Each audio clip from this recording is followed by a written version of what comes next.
السلام عليكم ورحمة الله وبركاته. தர்மம் பற்றிய முக்கிய அம்சங்கள். 1. தர்மம் செல்வத்தை குறைக்காது. செல்வம் குறைந்துவிடும் என்ற அச்சத்தில் தர்மம் செய்யாமல் இருக்கக்கூடாது. மாறாக தர்மம் செய்வதால் இறைவனின் பரகத் அருள் கிடைக்கிறது. ஹதீஸ்: தர்மம் செய்வதால் செல்வம் குறைந்து விடுவதில்லை. ஆதாரம்: சஹீஹ் முஸ்லிம் 4689 மற்றும் வேறு பதிப்புகளில் 2588. 2. ஒவ்வொரு நற்செயலும் தர்மமே. பொருளாதார ரீதியாக வசதி இல்லாதவர்களும் தர்மத்தின் நன்மையை அடைய முடியும். ஒருவருக்கு உதவுவது, புன்னகைப்பது கூட தர்மமாகும். ஹதீஸ்: ஒவ்வொரு நற்செயலும் தர்மமாகும். ஆதாரம்: சஹீஹ் புகாரி 6021. 3. மறைமுகமாக செய்யும் தர்மத்தின் சிறப்பு.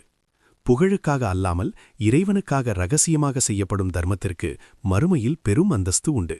ஹதீஸ்: தனது வலதுகை கொடுப்பதை இடதுகை அறியாதவாறு ரகசியமாக தர்மம் செய்பவருக்கு நிழலே இல்லாத மறுமை நாளில் அல்லாஹ் தனது அரியணையின் நிழலில் அளிப்பான். ஆதாரம்: சஹீஹ் புகாரி 660 மற்றும் 1423. 4. மரணத்திற்கு பின்னும் தொடரும் நன்மை, சதகத்துல் ஜாரியா. ஒருவர் இறந்த பிறகும் அவரது கணக்கில் நன்மைகள் சேர வேண்டுமானால் அவர் செய்த நிலையான தர்மங்கள் உதவும். ஹதீஸ்: மனிதன் இறந்துவிட்டால் 3 காரியங்களைத் தவிர மற்ற அனைத்தும் நின்று விடுகின்றன. அவை: 1.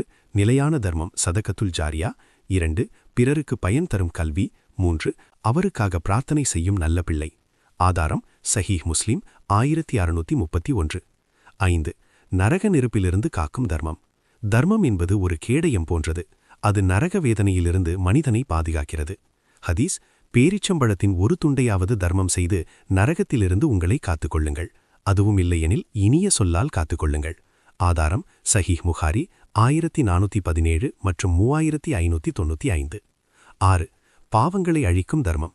தவறு செய்தவர்கள் அதற்காக வருந்தி தர்மம் செய்வது அவர்களின் பாவங்களை மன்னிக்க செய்யும். ஹதீஸ்: தண்ணீர் நெருப்பை அணைப்பதைப் போன்று தர்மம் பாவங்களை அழித்துவிடும். ஆதாரம்: திர்மிதி 614.